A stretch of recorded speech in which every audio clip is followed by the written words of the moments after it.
ज्योतिष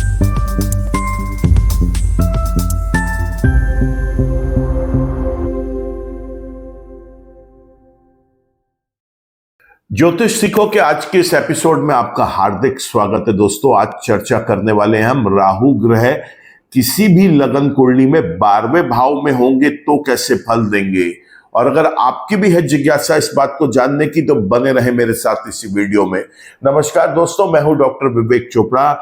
आज हम राहु का आखिरी एपिसोड शूट कर रहे हैं, ये वीडियो बन रहा है। इस बात की चर्चा करेंगे कि राहु 12वें भाव में फल कैसे देते हैं। हमने सबसे पहले सूर्य से स्टार्ट किया, 12 भाव में हमने शुभ और अशुभ किन लग्नों के अंदर वो है उसे कवर किया। फिर चंद्रमा, फिर मंगल, फिर बुध, फिर शुक्र, फिर शनि और अब फिर राहु के पूरे एपिसोड्स आज कंप्लीट हो जाएंगे। 12वां अध्याय है ये। देखिए, कोई भी एक ग्रह फल कैसे देता है ये हर वीडियो में समझाता आया हूं। पहली बार अगर आप ये वीडियो देख रहे हैं तो समझ लें, ग्रह जहां बैठता है वहां का फल देगा, वहां बैठकर जहां उसकी दृष्टियां पड़ती हैं वहां का फल देगा। और वो ग्रह जिस राशि का स्वामी है वो राशि उस लगन विशेष के अंदर जिस भाव में आएगी उसका रिजल्ट देगा। ग्रह अगर जन्म का शुभ बैठा है तो इन सब स्थानों का शुभ रिजल्ट्स मिलेंगे, और अगर वो अशुभ बैठा है तो इन सब स्थानों के अशुभ रिजल्ट मिलेंगे। बड़ा सरल है, कोई रॉकेट साइंस नहीं है। हम जानते हैं राहु किसी भी राशि का स्वामी नहीं होता, इसलिए राहु जहां बैठते हैं वो वहां का फल देंगे और जहां देखेंगे वहां का फल देंगे। तो राहु 12वें भाव में बैठ के 3 दृष्टियां होती है, 5वीं, 7वीं और 9वीं दृष्टि राहु की। तो 12वें भाव में जब बैठेंगे तो 4थे भाव को, 6ठे भाव को और 8वें भाव को देखेंगे।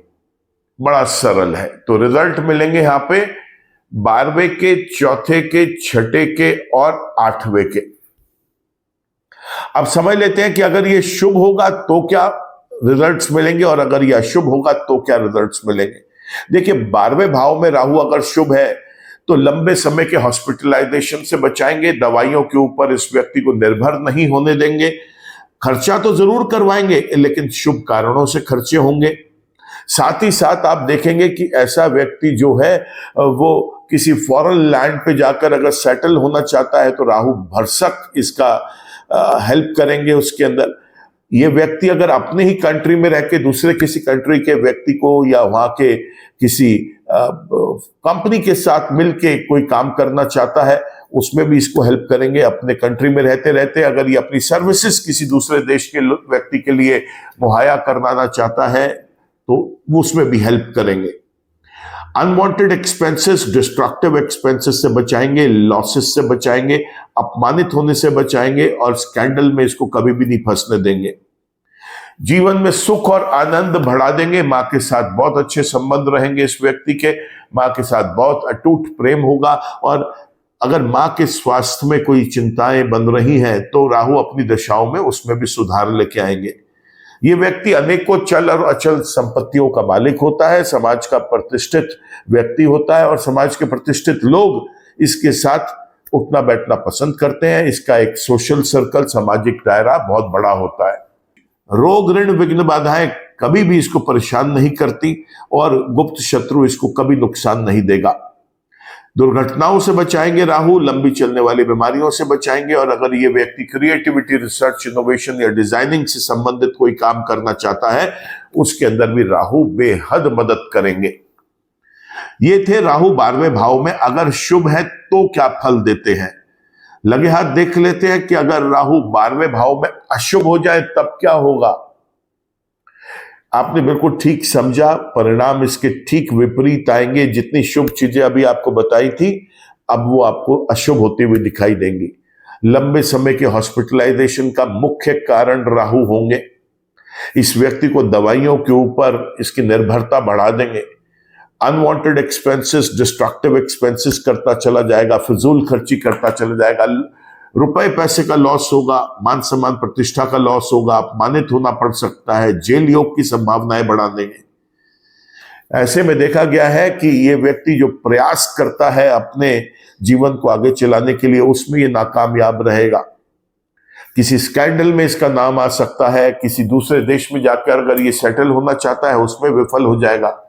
अपने देश में रहते रहते अपनी सर्विसेज किसी दूसरे देश के लोगों के लिए प्रोवाइड करना चाहता है, उसमें सक्सेस नहीं होगा।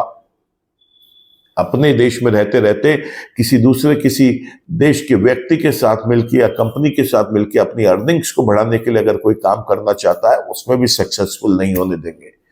तो ये है राहु, अगर यहां पर 12वें भाव में नेगेटिव है। इसके साथ और क्या ऐड करेंगे? जीवन से सुख और आनंद छीन लेंगे। चल और अचल संपत्ति या तो ये व्यक्ति बना ही नहीं पाएगा, और अगर कोई है तो राहु अपनी दशाओं के अंदर कुछ ऐसा करेंगे कि वो भी इसके हाथ से निकल जाए। मां के स्वास्थ्य को लेकर चिंताएं बना देंगे। मां के साथ संबंधों के अंदर जो है वो कटुता आ सकती है, नॉन कंपैटिबल सिचुएशंस बढ़ सकती हैं। समाज के प्रतिष्ठित लोग इस व्यक्ति से दूर रहना पसंद करेंगे और इसका सामाजिक दायरा जो है वो सिकुड़ता चला जाएगा। रोग ऋण विघ्न बाधाओं का मुख्य कारण ही राहु ग्रह बनेंगे यहां पर, और गुप्त शत्रु बेहद बुरी तरह से इसे परेशान कर सकते हैं। एक्सीडेंट्स का कारण बनेंगे राहु, और साथ में यहां पर देखा गया है कि लंबी चलने वाली बीमारियों का भी कारण बनेंगे। ये व्यक्ति अगर क्रिएटिविटी, रिसर्च, इनोवेशन, डिजाइनिंग से संबंधित कोई काम करता है, उसके अंदर भी इसको प्योरली नाकामयाब करेंगे। ये स्ट्रगल ही करता रह जाएगा, कभी कामयाब नहीं होगा। खास तौर से ये सब चीजें आपको राहु की दशाओं में ही देखने को मिलेंगी, क्योंकि मैं हमेशा बताता आया हूं कि ग्रह जो है वो अपने फल जो है अपनी दशाओं में देते हैं। तो अगर उसकी महादशा, अंतरदशा, प्रत्यंतर दशा, सूक्ष्म दशाएं चल रही हैं तो उस वक्त ये फल आपको देखने को मिलेंगे। इससे पहले कि हम वीडियो को आगे लेकर जाएं, मेरी रिक्वेस्ट है कि अगर आपने मेरा चैनल सब्सक्राइब कर लिया है तो थैंक यू फॉर दैट, और अगर चैनल अभी तक सब्सक्राइब नहीं किया आपने तो चैनल को सब्सक्राइब करें, बेल आइकन को भी क्लिक कर ले ताकि कोई भी नया वीडियो अपलोड होता है उसका एक अपडेट आप तक पहुंच सके। दोस्तों, ग्रह जो जन्म के ही शुभ है, अगर वो गोचर में भी शुभ है और आपके जीवन में उसकी महादशा, अंतरदशा, प्रत्यंतर दशा या सूक्ष्म दशाएं चल रही हैं, तो ऐसे में उस ग्रह का रतन जरूर धारण करें। उससे एक स्ट्रेंथ मिलती है और वो ग्रह आपको और अच्छे रिजल्ट्स दे सकता है। उस ग्रह से संबंधित रंगों का भी प्रयोग किया जा सकता है, उस ग्रह से संबंधित मंत्र जप किए जा सकते हैं, और उस ग्रह के जो देवी देवता हैं उनकी भी पूजा अर्चना करनी चाहिए। तो राहु की अगर आज हम चर्चा करें तो राहु अगर जन्म के शुभ है, गोचर में भी शुभ है, उनकी दशाएं भी चल रही हैं, तो राहु के मंत्र जप करें, सरस्वती माता की पूजा अर्चना करें। नीले और काले रंग का प्रयोग कपड़ों में ज्यादा कर सकता है ऐसा व्यक्ति, और एक गोमेद रतन मैं आपको रिकमेंड करूंगा, जरूर धारण कर ले। लेकिन वहीं अगर राहु जन्म के ही अशुभ हो गए, जन्म का ही नेगेटिव ग्रह, तो फिर कभी भी चाहे गोचर में वो शुभ हो अशुभ हो, उसकी स्वयं की महादशा, अंतरदशा, प्रत्यंतर दशा, सूक्ष्म दशा ही क्यों ना चल रही हो, रतन तो आप कभी धारण नहीं करेंगे, ये बात आप याद रखें। अब यहां पर आपने उसके रंगों का प्रयोग भी कम करना है और उस ग्रह से संबंधित वस्तुओं का प्रयोग भी कम से कम करना है, क्योंकि जब भी आप कोई रतन धारण करेंगे या कलर पहनेंगे या उसकी वस्तुओं का, उसके धातुओं का प्रयोग करेंगे, तो इनडायरेक्टली आप उस ग्रह की स्ट्रेंथ को और बढ़ाने की कोशिश कर रहे हैं। और जब उस ग्रह की स्ट्रेंथ बढ़ेगी तो चूंकि वो आपके लिए नेगेटिव काम कर रहा है, तो उसमें नेगेटिविटी में इजाफा होगा, पॉजिटिविटी में नहीं। तो यहां पर क्या करना है? राहु के मंत्र जप करने हैं, राहु की पूजा अर्चना करनी है, सरस्वती माता की पूजा अर्चना करनी है, गरीबों को चाय की पत्ती, कॉफी पाउडर, अनाज दान में दें, जिसकी जितनी मदद हो सकती है वो करें।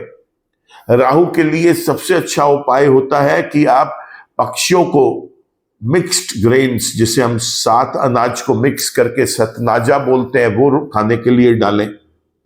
यहां पर इस व्यक्ति को चाहिए कि एक बर्तन में पानी ले, उसमें अपना चेहरा देखे और फिर ये पानी भी पक्षियों के पीने वाले बर्तन में ट्रांसफर कर दे।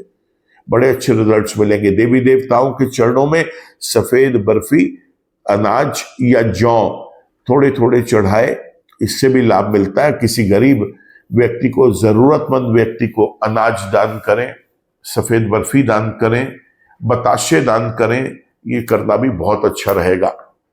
कहीं आपके आसपास बहता पानी है और वहां मछलियां हो, तो आटे की गोलियां बनाकर और वो जाकर फिर आप मछलियों के खाने के लिए डालें, ऐसा करना भी बेहद शुभ रहेगा।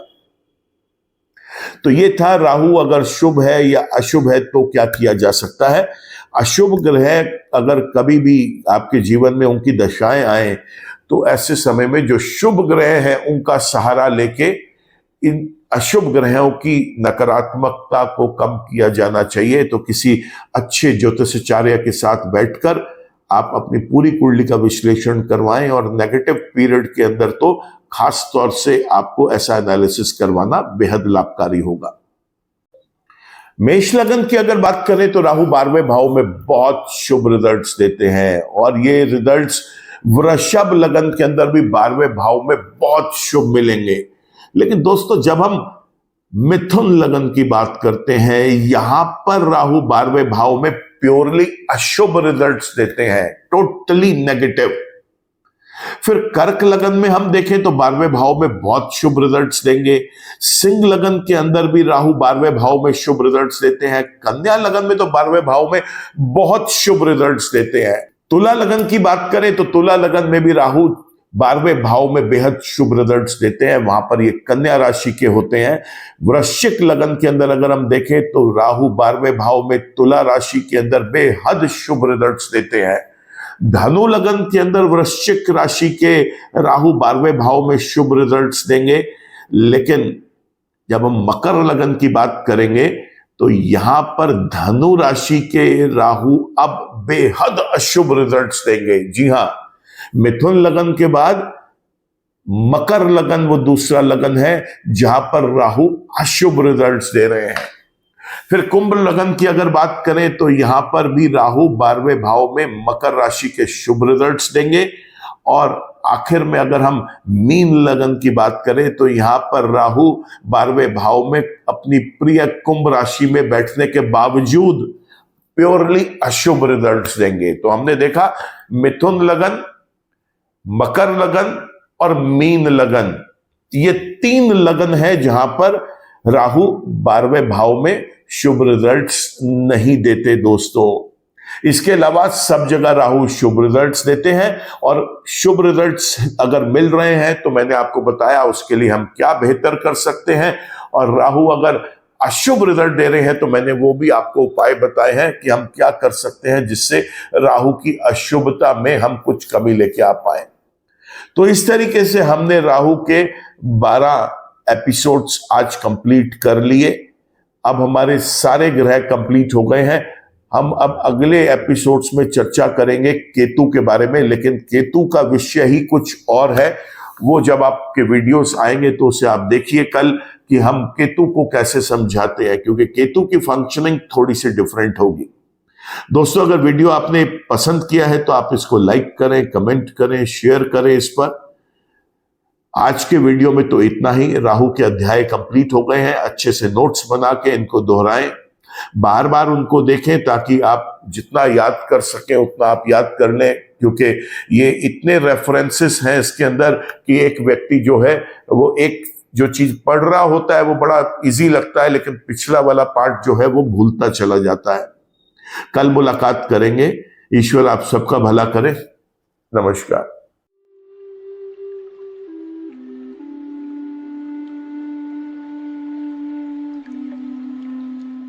जीवन की सभी प्रकार की व्यक्तिगत, पारिवारिक और व्यावसायिक समस्याओं के समाधान के लिए तुरंत संपर्क करें।